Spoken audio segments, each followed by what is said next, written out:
یاسای ژمارە 18 بۆ پارێزگاریکردن لە خۆت قەڵا بونیادمەنێ، گۆشەگیری مەترسیدارە.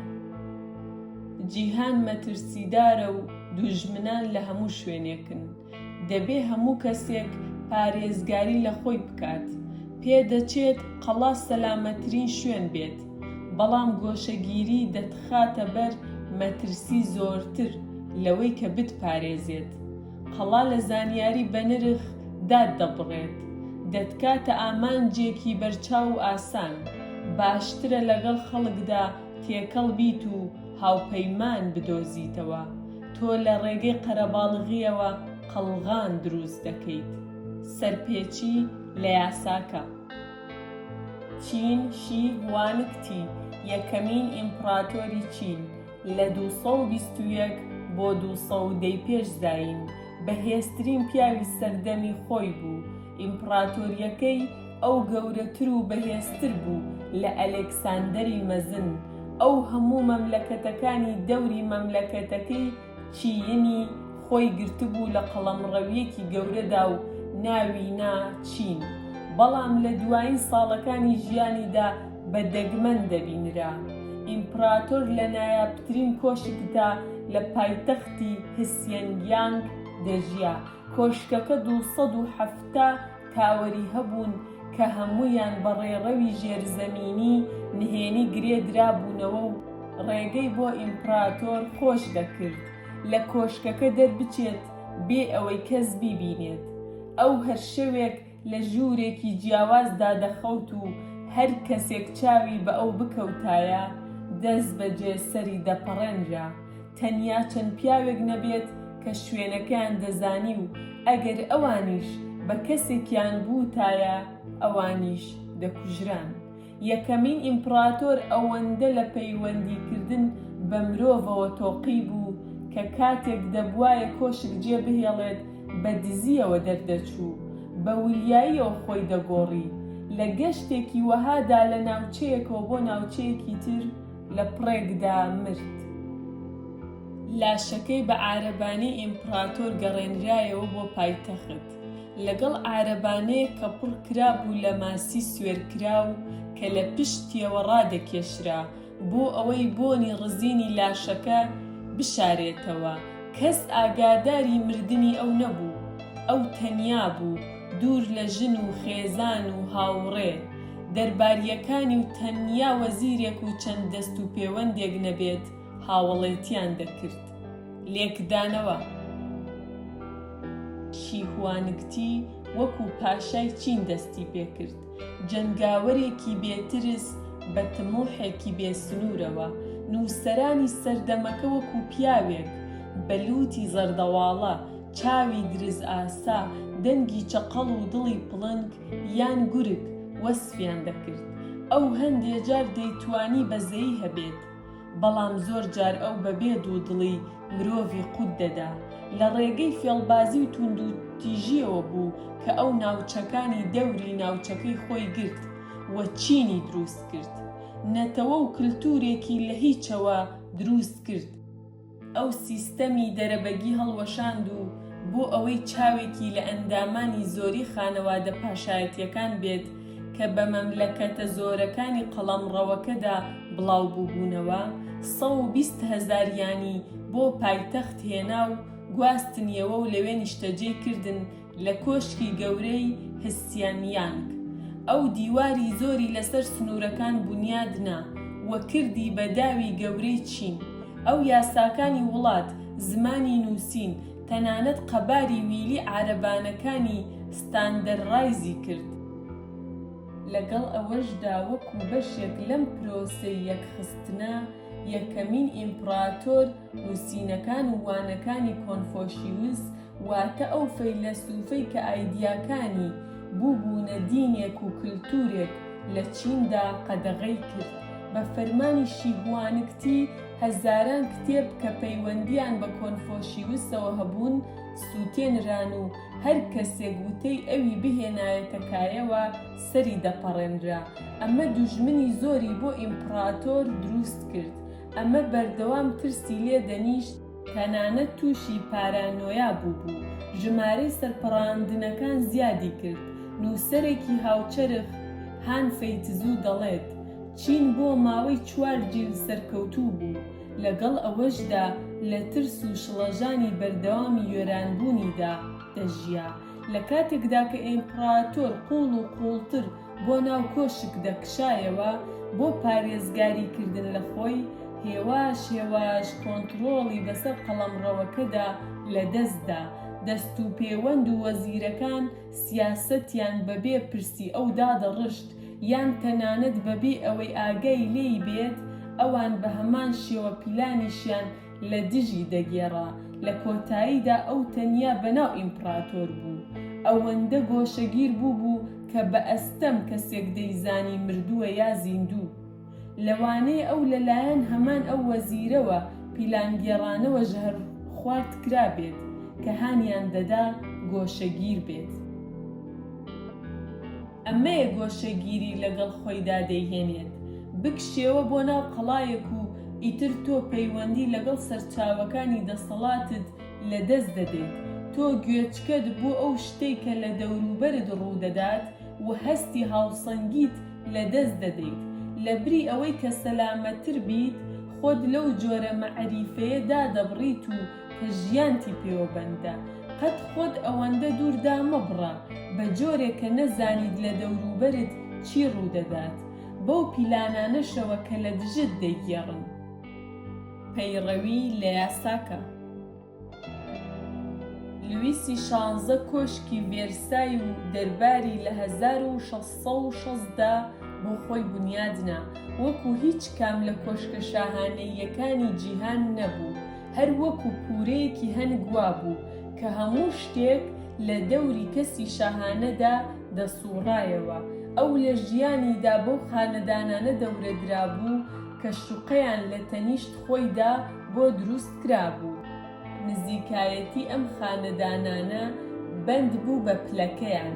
ژووری خەوتنی پاشا سەنتەری کۆشکەکەی گرتبوو، جێی سەرنجی هەموو کەسێک بوو.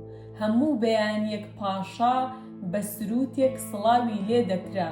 لە هەشتی بەیانیاندا یەکەمین بربەستی پیاوی پاشا کە لە خوارەوەی پێخەفی پاشادا دەخەوت خاوەن شکۆی بەخەبەر دەهێنا. پاشان کارەکەرەکان دەرگایان دەکردەوە و ڕێگەیان بۆ ئەوانە دەکردەوە کە دەبوایە لە سروتەکەدا بەشدار بن. فەرمانی هاتنە ژوورەوەیان ڕێکوپێک بوو. سەرەتا کوڕە ناشەرعیەکان و نەوەکانی پاشا دەهاتن، پاشان میرە هاوخوێنەکان و دواتر پزیشکەکەی و نەشتەرگەرەکەی دەهاتن. پاشان ئەفسەرە پلەبەرزەکانی پۆشاک، خوێنەری ڕەسمی پاشا و ئەوانەی بەرپرس بوون لە سەرگەرمکردنی پاشادا.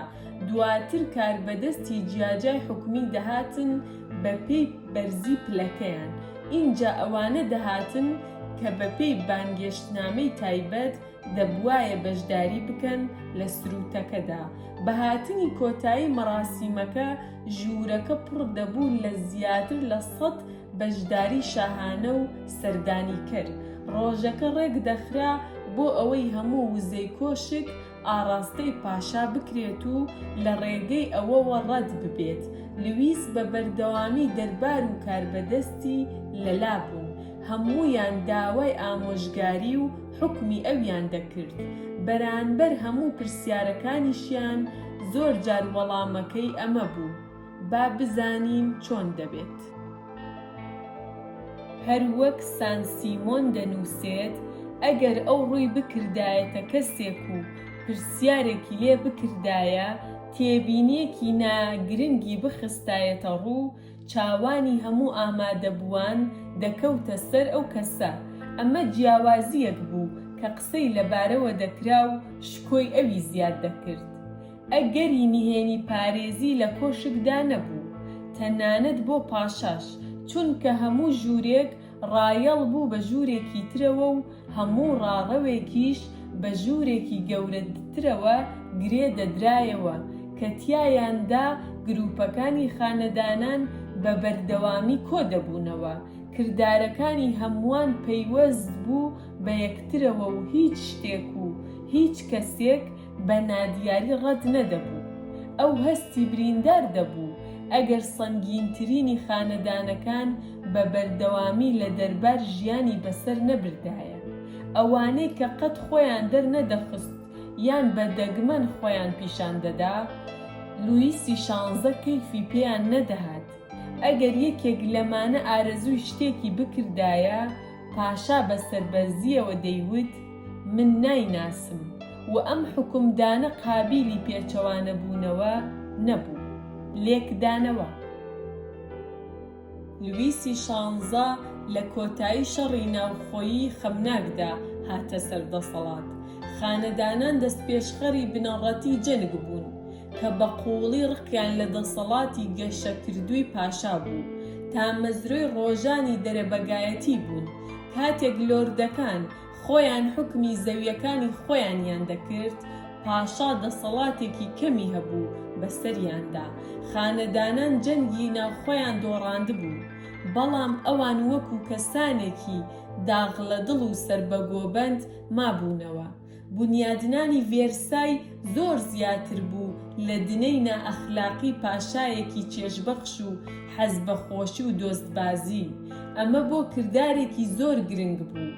پاشا توانی چاوێک و گوێچکێک لەسەر هەر کەسێک و هەر شتێکی دەوروبەری ڕادێرێت. ئەوانەی ڕۆژێک لە ڕۆژان خانەدانی سەربەرز بوون، بچوو کرا بوونەوە بۆ کۆمەڵێکی دەمەقاڵێکەر لەسەر مافی یارمەتیدانی پاشا بۆ پۆشینی ڕۆبەکەی لە بەیانیاندا. لێرەدا ئەگەری تایبەتمەند پارێزی لە ئارادا نەبوو، ئەگەری گۆشەگیری نەبوو. لویسی 16 زۆر زوو درکی بەو ڕاستیە کرد کە زۆر مەترسیدارە بۆ پاشایەک کە خۆی گۆشەگیر بکات. لە غیابدا پیلان وەکو قارچکی پاش باران هەڵدەتۆقێت. دوژمنکاری لە چەند باڵێکدا بەرجەستە دەبێت و یاخیگەری هەڵدایسێت پێش ئەوەی کاتی کاردانەوە هەبێت. بۆ ڕوبەڕووبوونەوەی ئەمە کۆمەڵایەتی بوون و کرانەوە نەک تەنیا دەبێهان بدرێن، بەڵکو دەبێت ڕێک بخرێن و ئاڕاستە بکرێن.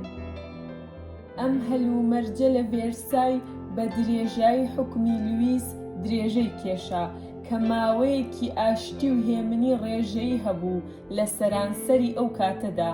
دەرزیەک بەبێ ئەوەی لویس گوێبیستی بێت نەکەوتە سەرزەوی. خەڵوەت مەترسیدارە بۆ ئەقڵ، بەبێ ئەوەی بۆ فەزیلەت پەسەند بێت. بیرت بێت کە مرۆڤی تەنیا بە دڵنیاییەوە لە نیعمەتدایە، لەوانەشە لەوە هەمدا بێت و دووریش نییە شێت ببێت. کلیلی دەسەڵات مەکیاڤیلی بەڵگەی ئەوە دێنێتەوە کە بە مانایەکی تەواو سەربازی قەڵا بە شێوەیەکی بێچەندوچوون هەڵەیە. ئەمە دەبێتە ڕەمزی گۆشەگیری دەسەڵات و ئامانجێکی ئاسانە بۆ دوژمنانی بنیادنەری. قەڵا کە بۆ بەرگریکردن لە تۆ دیزاین کراوە، لە ڕاستیدا لە یارمەتیدا دەبڕێت و لە کشۆکبوونت دەدات. لەوانەیە وەها دیار بێت کە قابیلی گرتن نییە، بەڵام هەر کە تۆ تیایدا گۆشەگیر بوویت، هەمووان ئەوە دەزانن لەکوێیت و پێویست ناکات گەمارۆیەک سەرکەوتوو بێت بۆ ئەوەی قەڵاکەت بگۆڕێت بۆ زیندان. بە پانتاییەکی بچووک و سنوورە بەندەکانی قەڵا بە هەمان شێوە زێدە ناسکە بەرامبەر ئافات و نەخۆشیە درمەکان. بە مانایەکی استراتیژی گۆشەگیری قەڵا هیچ پارێزگاریەک دابین ناکات و لە ڕاستیدا کێشەی زۆرتر دروست دەکات لە چارەسەرکردنیان. لەبەر ئەوەی مرۆڤەکان بە سروشت زیندەوەرن، دەسەڵات بەندە بە تێکەڵاوبوون و کارلێکی کۆمەڵایەتی.